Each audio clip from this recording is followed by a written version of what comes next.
Hello, Aries. Salamat sa pagbisita o salamat sa pagbabalik. Ito po ang iyong Sun, Moon, Rising Sign, and Venus. Love reading para sa sign ng Aries. Kunin lang po natin ang mensahe na nakarelate tayo, tapon natin yung hindi. Kung hindi nakarelate, okay lang yan. Maaaring ang mensahe sa susunod na upload. Kaya subscribe lamang po kayo para maabutan nyo ang pag-upload. Maaaring ang mensahe doon ang siyang makaka-relate tayo. Pero naniniwala ako meron at merong dahilan kung ba't tayo napadpad dito. Maaaring sa mensahe na nag-iisang card dito for energy, o pwede din naman na, dito sa deck na ito o sa deck na yun. Lalo na sa deck na yun kasi oracle card yun. At ang oracle card ay universal kahit pa hindi kayo nakarelate dun sa kwento ng deck na ito. Okay, moon card. Something is hidden to you. Something is mysterious. Pwede ang love life mo ay mystery right now. Pwedeng iba sa inyo ang pumasok sa isip ko. Pwedeng iba sa inyo ay confused pa sa dating scene o confused pa sa kanyang sexuality. So, hindi niya pa sure kung paano niya i-explore ang path na ito. O pwede din naman na feeling niya hindi pa siya nasa right, parang hindi pa maayos yung gusto niya in life. At enough yun na reason para hindi mo na mag-explore. O pwede ding natatakot. Si Aries. Si Aries natatakot. Why not? Tao pa rin si Aries. Anyway, ang moon card, pwede din naman ito ay a period of depression. Definitely hindi siya sa lahat. Pwedeng sa isang tao lang nag apply pero something is not illuminated. Something is not clear to you right now. Something is parang hidden. Pwede din naman na yung iba naman sa inyo, pwedeng may nasa ipinagbabawal na relasyon at nagtatago kayo ng iyong karelasyon kasi hindi nyo pa siya mai-out. O pwede din naman na related dun sa una kong sinabi, hindi ka pa kayo totally out or hindi pa kayo sure sa gender nyo, identity or sexual preference. And so parang basta umibig ako and this is what I love this person, pero hindi ko pa siya fully may out, not because nahihiya ako sa kanya, pero because hindi ko sure how would people, may takot pa, may pangamba, how would people react or how would people accept it? Would people, my family would accept it? Would my friends accept it? Would everybody be open to my preferences? Yung ganon. Pero I feel like with the two of wands dyan, may pangamba man, may unti-unti nang pag-recognize na I think I should put myself out there. I think tanggalin ko na yung uncertainty na ako may gawa.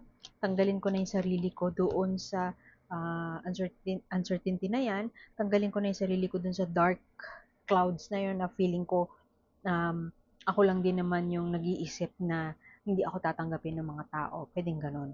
So, with the King of Wands here, ikaw yan. King of Wands, actually, pwede din na karelasyon mo yan. Fire sign din siya. Aries, Leo, Sagittarius. Very charming. Very creative. Charming, creative, maboka. Pero, may dominance siya. Kumbaga may power siya over you. Malakas ang kanyang dating. Pero sa lakas ng kanyang dating, minsan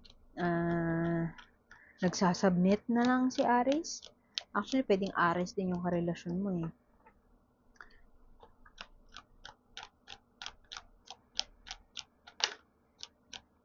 Meron kang parang tinatry na i-balance. Hindi ko alam kung perspektibo ito, perspektibo ng kanalakihan mo, at perspektibo mo na parang na-develop mo as an intellectual or na-develop mo as an adult in the new age, in the new, in this era. Siyempre, meron na tayong acceptance or may knowledge na tayo of the queer community, ganyan. So, hindi ka na para mag-explain pa. So, one aspect of your life, pwede actually yung love life mo, ang i-give up mo. O pwede din naman, ang i-give up mo, yung sinasabi ko kanina pa, yung pagtatago. merong nagtatago. Kung hindi ito depression, kung hindi ito yung mga sinabi ko kanina na something is hidden to you, something is mysterious, or someone is depressed, pwedeng meron kang tinatago. Ikaw mismo yung may tinatago. At you will bring that out in the open. And mukhang yun ang ibig sabihin ng world card na yan. Yun ang parang magiging basihan para, balik natin yan, marami. Magiging basihan para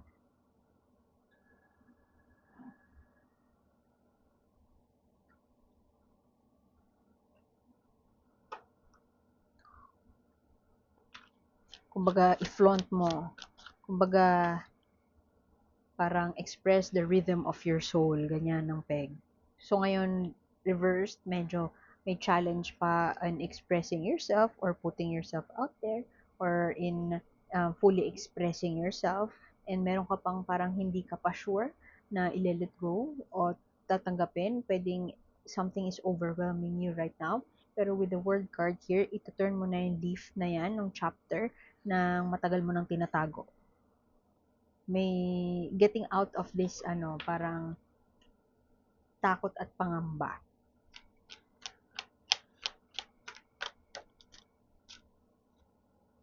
Oh, this is nice.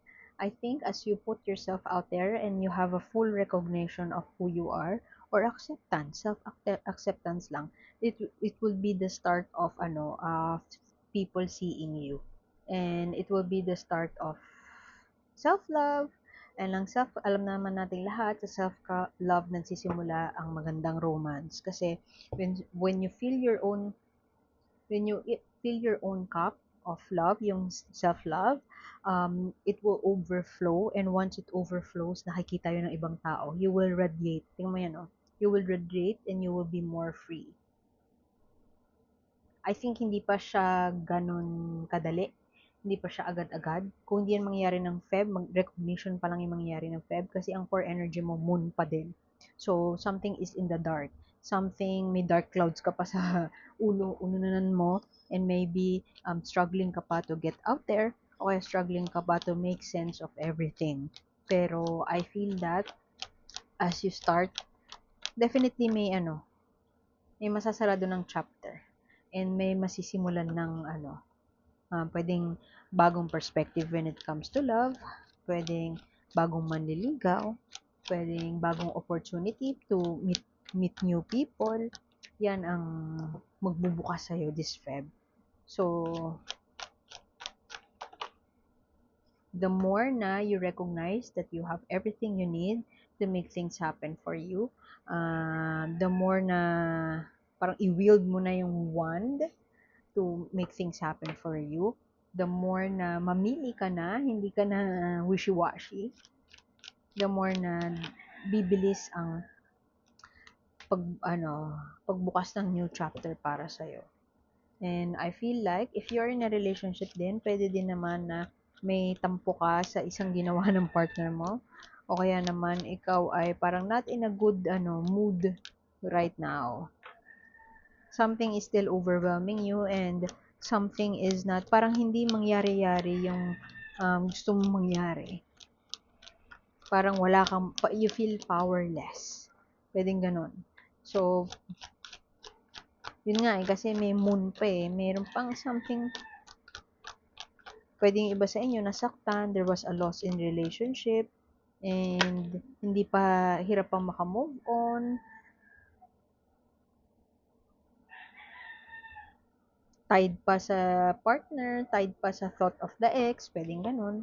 Hindi pa fully nag-heal, hindi pa fully nag-heal, pero getting there. May mental anguish pa. Pwedeng actually siya yung yung not illuminated Siya yung dark, persona in your life. Somebody has, parang may malaking impact sa'yo na siya yung nagdala sa'yo ng dark clouds. Pwedeng yung iba sa inyo is in a relationship na talaga namang inuubos ka, ine-exhaust ka mentally, emotionally. Kung hindi ikaw yung may mental health issue or mental health struggles, pwedeng yung partner mo yung may mental health struggles and naapektuhan ka energetically and it's draining you. I feel like, yung iba sa inyo, pwedeng parang, alam ko ito yung mga sitwasyon na dapat hindi ko siya iniiwan, pero for some reason, parang gusto ko na siyang iwan. Puwedeng gano'n yung naranasan ng iba sa inyo. For some reason, dahil nauubos ako, parang gusto ko na siyang iwan. Parang gusto kong ako naman. Parang gusto kong isarado na 'tong chapter na 'to at ako'y magdesisyon na, let's say, mag-travel. Alam mo yun, 'di ba nga ito yung nagba-balance. Gusto mo ng tanggalin yung isa para fully, gumaan-gaan ka naman. And medyo doon may struggle si Aris right now. And lalong bumibigat yung struggle kasi si Aris ako eh.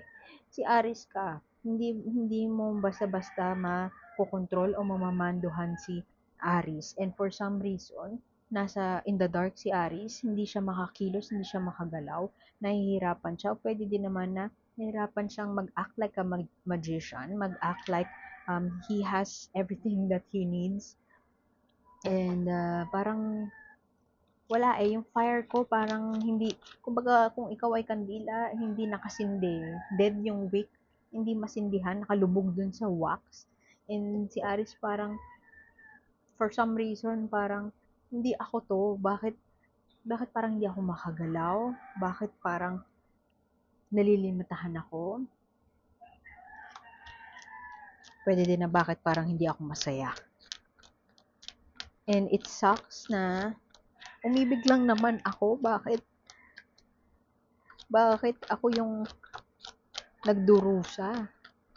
Ako naman yung stable, yung gano'n. Pwedeng ganyan yung mga script ni Aries. Ace of Cups, what is this Eight of Cups? Anong gusto mong sabihin kay Aries about the Ace of Cups? Something has to give. Kasi sabi ko lang, something has to give. Ito yung tinitingnan ko nung sinasabi ko, something has to give. Kasi you have to, hindi mo pwedeng pasan ang dalawang daigdig o hindi mo pwedeng pasan ng maraming bagay. Kailangan magbawas para makabalance ka dyan sa ano na yan. Kasi parang something is wobbly in your love situation. And hindi mo alam kung magbabawas ka ba, dapat ka bang magbawas, para bang binitray ko na ba siya kapag umalis ako, binitray ko na ba siya kapag inattempt ko na umalis na lang, pag sinarado ko ba tong chapter na to, parang binitray ko ba siya, bakit parang kasalanan ko, ganon. Something has, yun nga, you have to decide. You have to make that choice. You have to leave. You have to close that chapter. Otherwise, si universe ang gagawa ng paraan. Siya ang magsasara, siya ang sasampal sa'yo. Parang ayaw mo umalis dyan, ha? Mauubos ka dyan. Mauubos ka, ayaw mong umalis dyan sa dark cloud na yan. Hinahayaan mo na yung dark cloud na yan mag-run ng iyong life.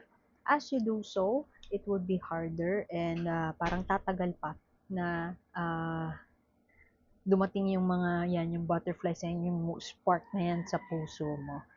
Something has, before this self-love journey to happen, it feels like something must be broken first. Something has to give. Something has to go. And para makapasok yung mga positive energies sa buhay mo, you have to let one go. Iwan ko na yun dun. You have the capacity to make things happen for you. Or you have the capacity to let it go. And huwag ka mag-guilty kung aalis ka kasi you are choosing yourself. Yung opportunity in love, darating. Pero darating siya pag muna, nawasak ang kailangan mawasak. Siguro parang hindi mo matanggap na you are in this, parang may dark cloud nga sa ulunan mo. And parang nasa dilim ka, you don't know what to do. Nakaka-frustrate kasi hindi kayo ganun eh. Hindi kayo yung tipo ng tao na hindi ka makakakilos, wala kang action na gagawin kasi ikaw si Aries. Very action-oriented and alam mo kung how to take action, how to, parang malakas ang loob, kumbaga. Malakas ang loob and very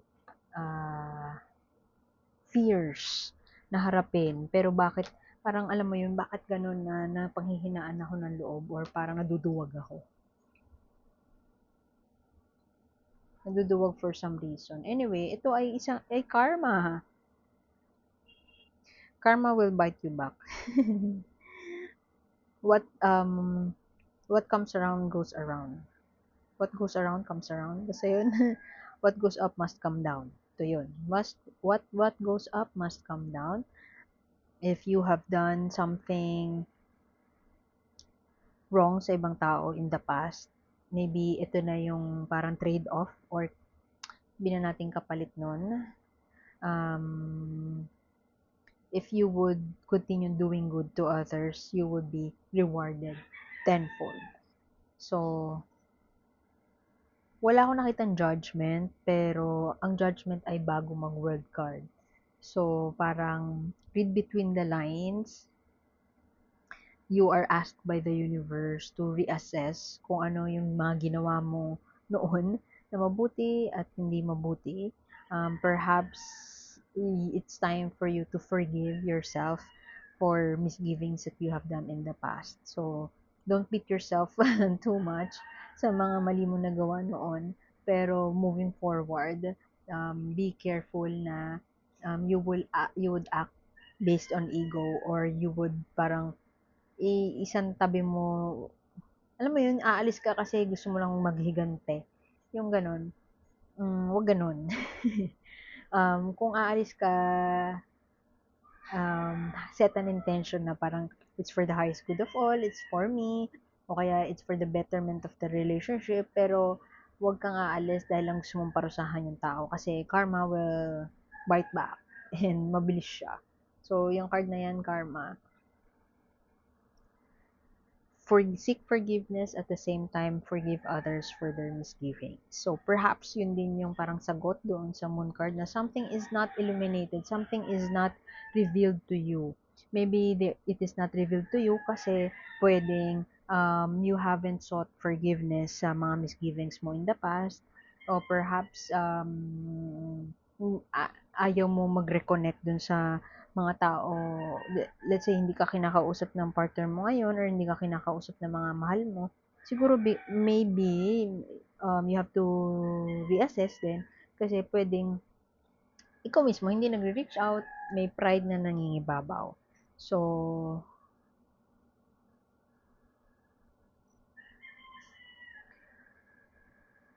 a new chapter is unfolding, pero kailangan mo magbawas. Something has to give. Yun lang ang nakikita ko na reading mo, Aris. Something has to give, and merong ano sa'yo merong, yung napipick up ko na energy, parang merong stuck or merong parang reservation.